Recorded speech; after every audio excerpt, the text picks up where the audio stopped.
Hey everybody, this is your Digital Super Saiyan 3 back here with a new video. And for the month of November, since we are now just in the month of November, I chose to do WWF Survivor Series 1992. Took place on November 25th in 1992 in Richfield, Ohio. That's right, Richfield, Ohio. And on commentary, you got Vince McMahon and Bobby the Brain Heenan. That's right, Vince McMahon and Bobby Heenan for this two-man commentary team. So, yes.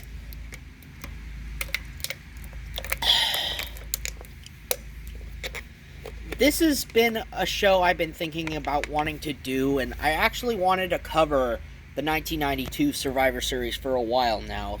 And heck, when I was coming up with the schedule or when I was coming up with the idea for the reviews for 2022 that I'm doing for the retro reviews, Survivor Series 1992 was amongst those that I was thinking about doing. So yeah, so here we are, 30 years later, Survivor Series in 1992. So here we go. Let's get into the 1992 Survivor Series. So we start off with Vince McMahon and Bobby the Brain Heenan at on the broadcast booth.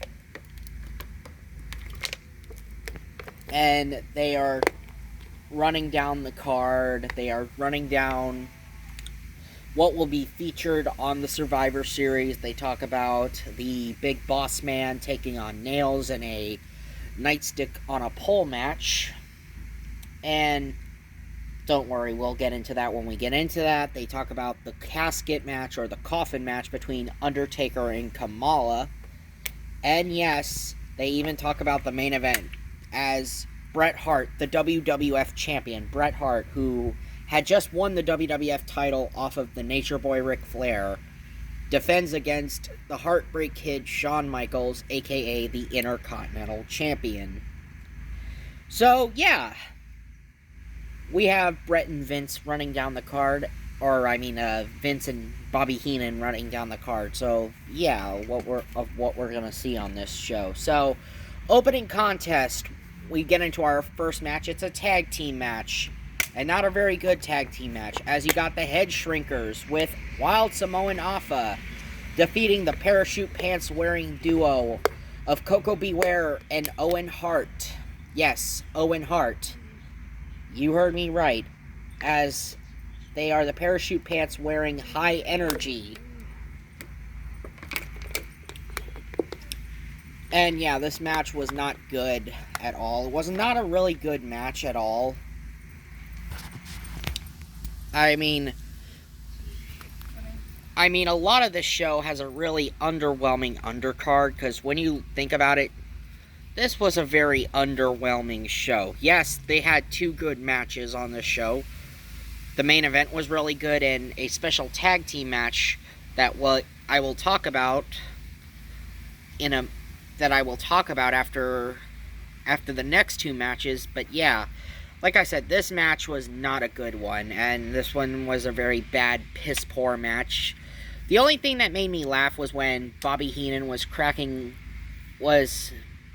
saying, oh, he's just having some din-din, when he was talking about Wild Samoan Alpha chewing on a turkey bone, munching on a turkey bone from a wing. I believe it was a wing bone, after he walloped Coco Beware with this big wooden stick.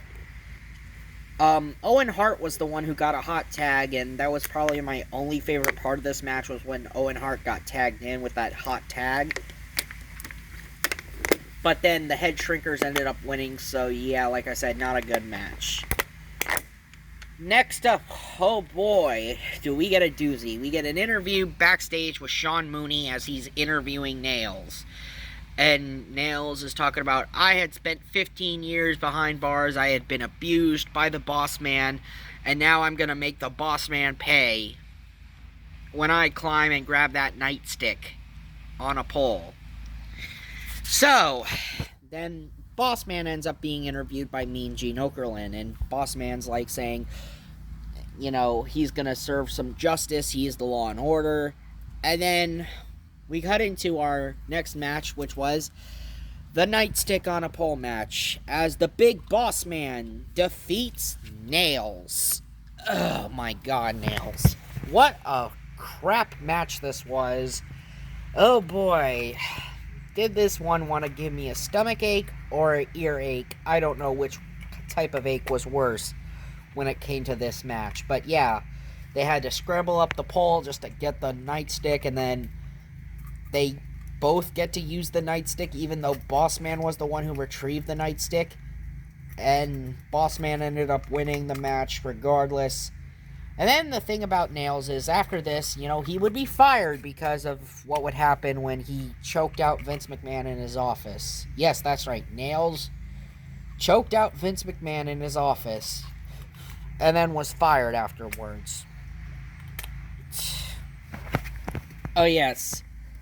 And keep in mind, 1992 was also the year we had the infamous steroids trial.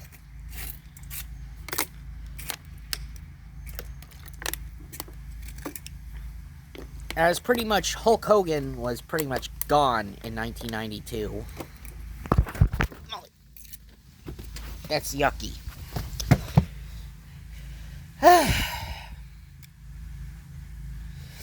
Now, next up, we get into our next match. It is a match between Rick Martel and Tatanka, as Tatanka defeats Rick Martel in a really shitty match. Okay. And it was all over the fact that Rick Martel had stolen a feather from Tatanka. And of course, we also get the first appearance of Doink the Clown as he made his WWF debut in 1992 as, well, this was like the first pay-per-view appearance he appeared on, as he's like making balloon animals, and you have all this going on while the match in the ring was happening. And Tatanka ends up getting the victory over Rick Martel. Nothing more to be said here. Now we get to one of the main reasons why I wanted to talk about this show. It is a special tag. It is our second tag team match on this show.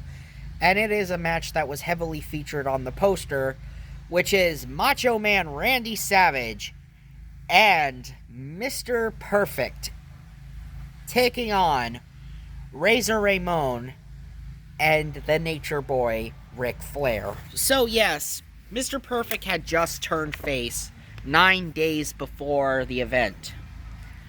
As on Tuesday Night Titans, he had just turned face and was tired of being jerked around by Bobby Heenan and Ric Flair, and gave Randy Savage a straight answer, saying, "Savage, I will be in your corner come Survivor Series." And so, yeah, Mr. Perfect had just turned face. Now, yes, this was the backup plan, since originally it was supposed to be Warrior and Savage versus Flair and Razor, but because the Ultimate Warrior was such an idiot and got himself fired because he was being an unprofessional prick, it ended up having the match being changed, and it was a change for the better, I suppose. And, you know, I didn't mind this change at all. So now we get the match itself, as you have the heels of Flair and Razor coming out first, and then you have Savage coming out by himself, and then he gets a microphone and he introduces Mr. Perfect. And then Mr. Perfect comes out, and Mr. Perfect is the one who ends up starting this tag team match. So, Savage and Perfect, Mr. Perfect and Randy Savage ended up both winning this match. Ended up winning this match via disqualification. But it was a really fun tag team match nonetheless. And we got to see Savage bleed in this match. Probably like the only time I think I've ever seen Savage ever bleed. But yeah, I digress. This was a really good match.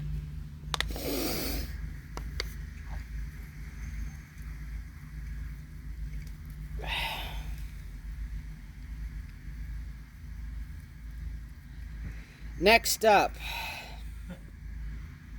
Hi guys. Hello. Next up, we get into our next match, which is a traditional Survivor Series match. As you have the Nasty Boys teaming with the Natural Disasters, both formerly managed by Jimmy Hart, taking on the team of Money Incorporated with Jimmy Hart and the Beverly Brothers in a traditional Survivor Series matchup. So yeah, this was like the only traditional Survivor Series matchup on this show that featured the signature Survivor Series match, that features the signature Survivor Series elimination match. So, yeah, it wasn't a really good, well-paced match. And yes, I am aware Money Incorporated were the tag team champions.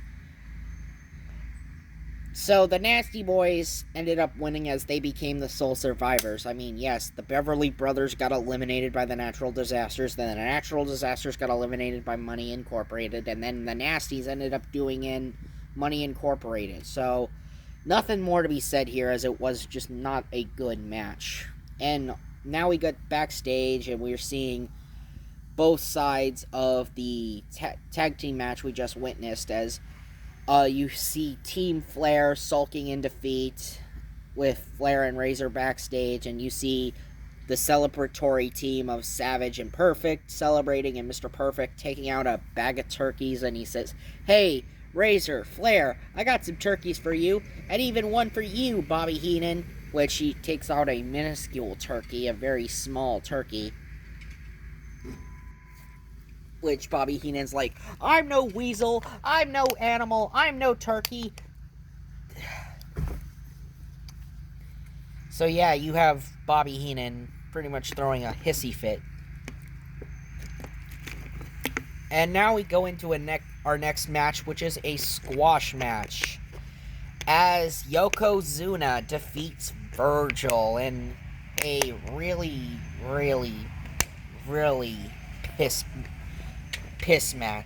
In a really bad piss match. This I would feel like would be the piss break match between Yoko and Virgil. Like, Virgil didn't deserve 3 minutes with Yokozuna. Seriously, Virgil got 3 minutes with Yokozuna. Yeah, this match is only 3 minutes, but yeah, it was not a good match at all, and Yoko ended up squashing Virgil. Nothing more to be said here. Next up, we get the coffin match. That's right, not a casket match, it's a massive coffin, as The Undertaker with Paul Bearer defeats Kamala with Harvey Whippleman and Kimchi. And yeah, it was not a good match at all. I mean, Undertaker and Kamala didn't really have that good of a match. I mean, Undertaker, during his early WWF run, the matches weren't perfect, but, he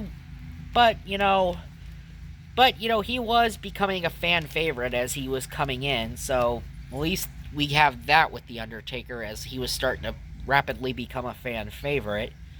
Undertaker ended up beating Kamala after knocking Kamala out with the urn, after knocking him out with his signature urn that Paul Bearer wields. So after using the urn, then Undertaker rolls Kamala into the casket and then begins to seal the casket in by hammering all around the casket on top of the door to put Kamala in there, giving The Undertaker the victory. And now we get to the main event for the WWF Championship. So Bret Hart, he had been taking on all comers for his title, and winning with his signature sharpshooter.